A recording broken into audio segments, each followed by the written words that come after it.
के इस कार्यक्रम की उद्घाटन के स्वरूप में अपना उद्बोधन दे मान्यवर नानालाल जी चंगेरीवाल साहब, उद्घाटक महोदय। मान्यवर अध्यक्ष महोदय श्री खराज साहब जी बता रहे हैं, उनके स्थान पर श्रीमान माननीय सिद्धार्थ मौर्य साहब को अध्यक्ष बनाया है, तो मैं इस संस्था की ओर से हार्दिक स्वागत अभिनंदन करता हूँ। साथ ही इस कार्यक्रम में बताने वाले मुख्य वक्ता श्रीमान बाबूलाल जी गावी, नानूलाल जी यादव, माननीय मोतीलाल जी सिंघानिया साहब, माननीय रवि जी धाम, माननीय श्री अनिल जी पाची भाई साहब, माननीय राजेंद्र सिंह जी और बाबू साध्वी साहब,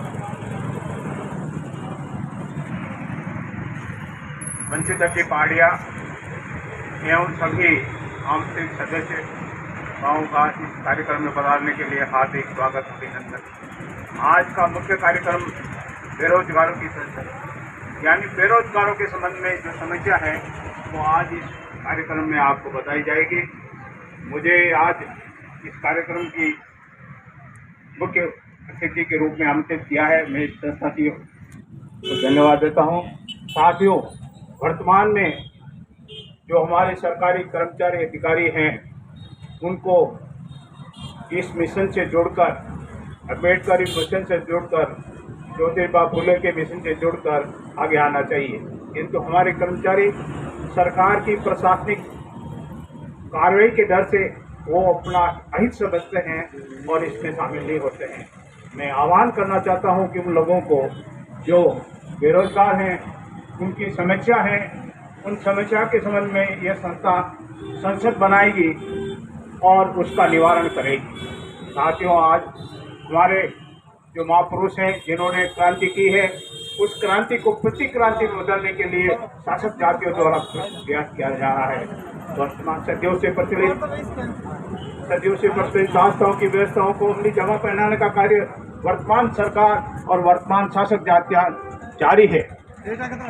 यातनाओं का स्वरूप बदल गया है, किंतु यातनाएं बंद नहीं हुई है। हमारे 30 करोड़ व्यक्ति बेरोजगारी की कगार पर हैं, भूखे मरने की स्थिति में है। हमारा आरक्षण समाप्त किया जा रहा है। सरकार महंगाई पर कोई ध्यान नहीं दे रही है, सरकार बेरोजगारों पर कोई ध्यान नहीं दे रही है। बेरोजगार व्यक्ति परीक्षाओं के चक्कर में काटते काटते वो अपना समय व्यतीत करता है और अंत में वो फांसी खाने की नौबत करता है। इसलिए मैं इस संस्था से निवेदन करता हूं कि हमारे यहाँ के लोग आपके साथ हैं, हमेशा साथ रहेंगे और आप आगे रहें। हम इसके लिए यहाँ पधारे हैं। आप लोग सभी का हार्दिक स्वागत अभिनंदन, धन्यवाद।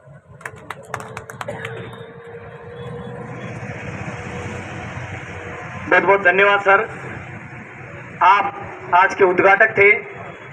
इसी कड़ी में मैं आगे के उद्बोधन के लिए मान्यवर अरुण भाई जहांगीर, प्रदेश प्रभारी ओबीसी मोर्चा गुजरात, आपसे अनुरोध करता हूं कि आज जो ये बेरोजगारों की संसद कार्यक्रम या राजस्थान में आयोजित होने जा रहा है, इस बेरोजगारों की संसद में आप अपना उद्बोधन दें कि किस तरीके से इस देश के हालात बनाए गए हैं। तो मैं मान्यवर अरुण भाई जहांगीर, प्रदेश प्रभारी ओबीसी मोर्चा गुजरात, आपसे अनुरोध करता हूं कि आप आए और अपनी बात रखें।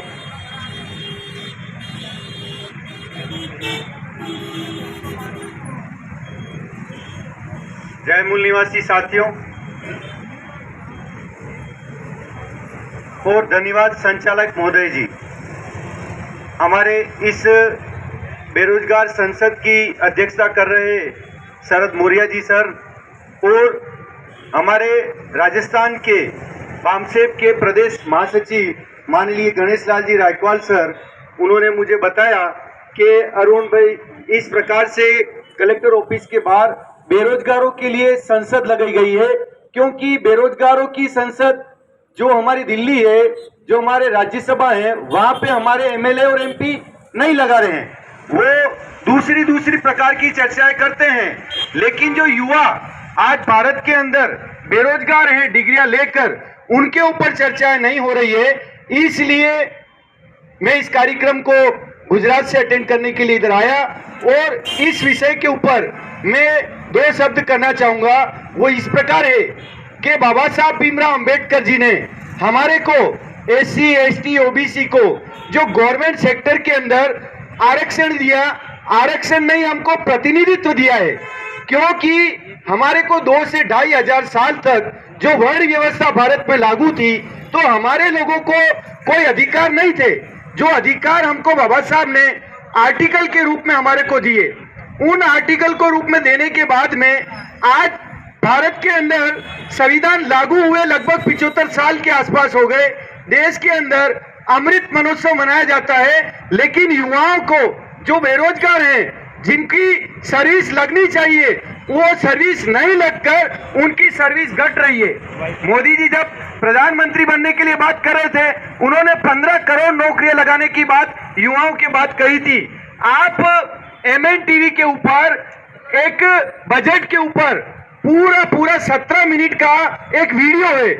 हमारे लोग उस MNTV के वीडियो को देखें और सुने, उसके ऊपर एक एक चीज के ऊपर, शिक्षा के ऊपर, हमारे किसानों के ऊपर, और जितना भी बजट पास होता है, बिना बजट पास हुए किसी का विकास नहीं होता है। शिक्षा के ऊपर बजट को कम किया गया है, किसानों के ऊपर जो बजट पास होना चाहिए उसको भी कम किया गया है। और सबसे बड़ी बात है कि जो युवा आज सर्विस नहीं लग रहा है, इसकी वजह से युवाओं का दिमाग अपसेट होता है, वो दूसरी तरफ जाता है, पढ़ाई लिखाई करता है, खर्चा करता है और उसके बाद भी उसकी सर्विस नहीं लगती है। सर्विस नहीं लगने से युवा का समय, पैसा, बुद्धि सब कुछ खराब होता है। इन सभी चीजों से हमारा युवा नशाखोरी की तरफ भी जाता है, क्योंकि वो डिग्रियां लेकर क्या करेगा जब उसको सर्विस ही नहीं लग रही है। और आपको सबसे बड़ी बात बताता हूं कि भारत के अंदर LPG कानून लाया गया। LPG का मतलब है लिबरलाइजेशन, प्राइवेटाइजेशन, ग्लोबलाइजेशन, और इसका हिंदी मतलब है निजीकरण, खानगीकरण, उदारीकरण और भूमंडलीकरण।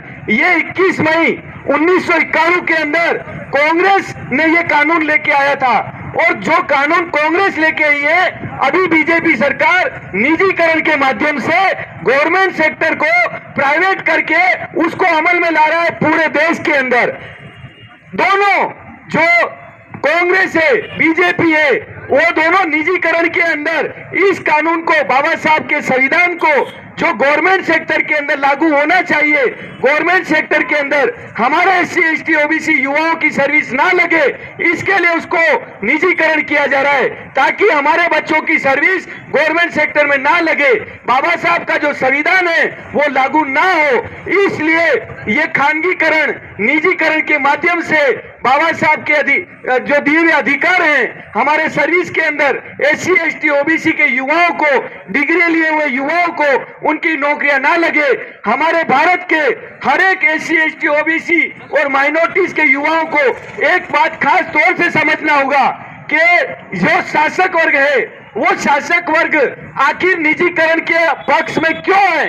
ये सारी बातें आप भारत के अंदर जो हमारा MNTV है, आप MNTV सब्सक्राइब करें, युवाओं को ज्यादा से ज्यादा MNTV से जोड़ें और उसके ऊपर जो भी खबरें आती है उसको ध्यानपूर्वक सुनने का प्रयास करें। आज भारत के अंदर बेरोजगारों की संसद लगाने की जरूरत क्यों पड़ी? उसका कारण है क्योंकि हमारे युवा मेहनत करके, पैसा लगा करके, समय बर्बाद करके, डिग्रियां लेकर उसकी सर्विस नहीं लगती है। वो सर्विस नहीं लगती है, ये आवाज संसद में उठनी चाहिए, ये आवाज राज्यसभा में उठनी चाहिए, ये आवाज विधानसभा में उठनी चाहिए। लेकिन हमारे भारत के अंदर जो 131 MLA MP हैं SC ST के, वो संसद के अंदर आवाज नहीं उठा रहे हैं, वो आवाज नहीं उठा रहे हैं, इसलिए युवाओं के लिए कोई बात नहीं की जा रही है। इस वजह से ये आज उदयपुर के अंदर कलेक्ट्रेट चौराहे के बाहर युवाओं के लिए उनकी सर्विस नहीं लग रही, इसके लिए आज हमको बेरोजगारों की संसद लगानी पड़ी। आप सभी साथियों ने मेरी बात को ध्यानपूर्वक सुना, इसके लिए आभार, धन्यवाद। जय मूल निवासी साथियों। जुमलेबाजी की थी कि मैं 2 करोड़ लोगों को नौकरी दूंगा, और 15-15 लाख रुपए आपके खाते में आएंगे, तो इस देश का नौजवान जो किसी बेरोजगार है, वह किसी जाति धर्म कास्ट का न होकर बेरोजगारों की केवल एक ही पहचान है कि वो बेरोजगार हैं। वो तमाम बेरोजगारों ने उम्मीद जताई कि हो सकता है कि इस बार हमारे भविष्य की बात कर रहा है, हो सकता है 2 करोड़ लोगों को नौकरी देगा, लेकिन 2 करोड़ लोगों में हमारा नंबर ना आए, लेकिन 15-15 लाख रुपए खाते में भेजने की भी बात कर रहा है। हो सकता है हम 2 करोड़ में हमारा नंबर ना आए, लेकिन 15 लाख रुपए तो हमारे खाते में आ ही जाएंगे। इस बार एक बार और इस आदमी को देख लें। तो 15-15 लाख रुपए की उम्मीद करके उन लोगों ने उनके जुमलेबाजी में आ गए, लेकिन इस देश के चौकीदार ने एक काम जरूर किया, 2 करोड़ लोगों को नौकरी तो नहीं दी, लेकिन 35 करोड़ लोगों को बेरोजगार जरूर कर दिया। तमाम इस देश के बेरोजगार आत्महत्या कर रहे हैं, लेकिन इस देश की केंद्र सरकार, इस देश की स्टेट सरकार का ध्यान बेरोजगारी के ऊपर नहीं जा रहा है और बेरोजगार आत्महत्या कर रहा है। इस देश का जो चौथा स्तंभ मीडिया है, उनको तो बेरोजगारों की बात उठानी चाहिए, लेकिन वह भी बेरोजगारों की बात नहीं उठा रहा है। इसलिए इस देश का तमाम बेरोजगार लामबंद होकर अपनी आवाज को उठाने के लिए भारतीय बेरोजगार मोर्चा के माध्यम से पूरे देश भर में बेरोजगारों की संसद लगाने का कार्यक्रम लगाया गया है। साथियों, इस बेरोजगारों की संसद के माध्यम से हम इस देश के तमाम बेरोजगारों को लामबंद करना चाहते हैं और बेरोजगारों की आवाज इस पूरे देश भर में हम उठाना चाहते हैं कि बेरोजगार किस तरीके से अपनी डिग्री लेकर घूम रहा है। जिन बेरोजगारों को 25 साल 30 साल पढ़ाई करने के बाद उनको एक उम्मीद थी कि नौकरी लगेंगे, लेकिन इस देश में नौकरियों को बंद करने का तमाम काम इस देश की केंद्र सरकार ने किए हैं। इसीलिए साथियों, आज की ये बेरोजगारों की संसद के द्वारा हम लोग यहां कार्यक्रम लगा रहे हैं और इसमें हमने सब्जेक्ट भी रखा है कि बढ़ती बेरोजगारी के लिए वर्तमान केंद्र सरकार एवं उनकी नीतियां जिम्मेदार है, एक विश्लेषण। तो इसी क्रम में मैं आज के इस उद्बोधन में मैं मान्यवर गणेश लाल जी रायकवाल सर, पूर्व प्रदेश महासचिव बांध से राजस्थान, आपसे उम्मीद करता हूं और आपसे आग्रह करता हूं कि आप आए और इस तमाम भारत के जो बेरोजगार हैं, वे किसी जाति धर्म और कास्ट के नहीं है।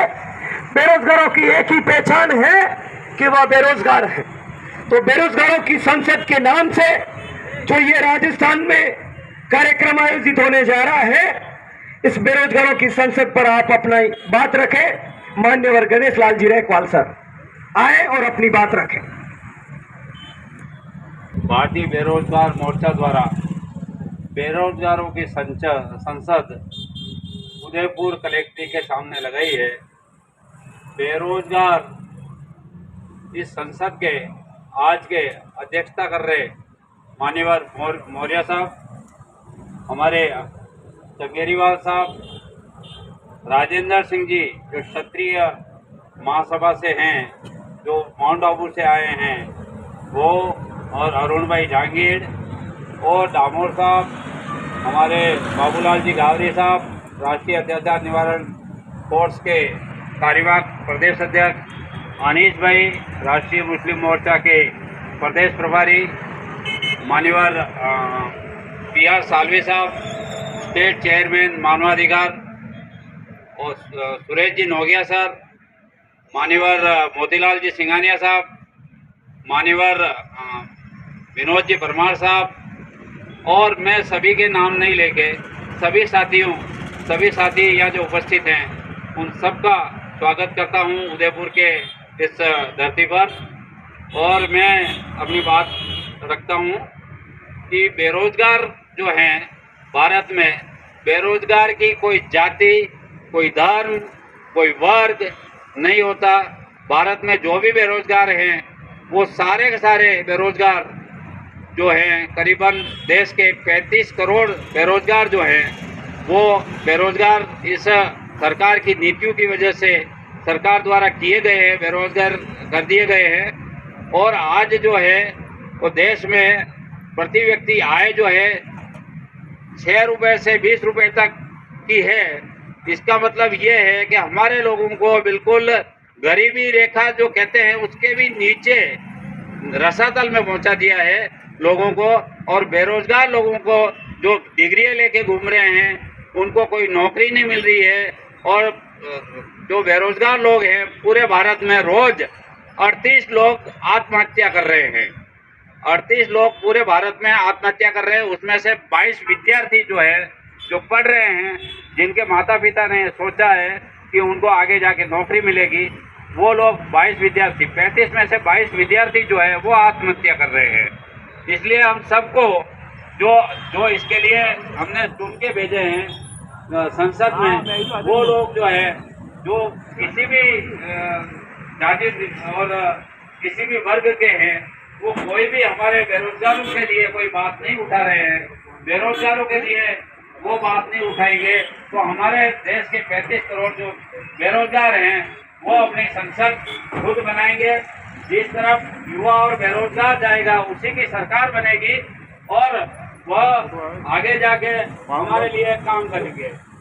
मैं ये आशा करता हूँ कि हम लोग सभी बेरोजगार जो हैं, जो भी पूरे देश में, उदयपुर, राजस्थान और पूरे देश के बेरोजगारों को एक साथ लाके और हम लोग काम करेंगे। मुझे आप लोगों ने बोलने का मौका दिया, आप सभी का धन्यवाद। संचालक महोदय का धन्यवाद। बहुत बहुत धन्यवाद सर। इस देश के जो वर्तमान हालात बनाए गए हैं उसके लिए इस देश की सरकार जिम्मेदार है। बेरोजगार मोर्चा का यही आह्वान है कि सरकार बदलनी है, सरकार बनानी है। सरकार बदलनी है, सरकार बनानी है। बेरोजगार साथियों, अगर बेरोजगारी हमारी समस्या है तो समाधान ही हमें ही करना है, क्योंकि वर्तमान सरकार बेरोजगारों की जिम्मेदार है। मेरे से पूर्व वक्ताओं ने जो बात रखी कि इस देश के MLA MP को ही अपने क्षेत्र के युवाओं की जिम्मेदारी रोजगार की है, वह जीतकर संसद विधानसभा में जाने के बाद मुंह पर डबल पट्टी लगाकर चुपचाप बैठ जाते हैं और बेरोजगारी के मुद्दे पर अपनी बात नहीं रखते हैं।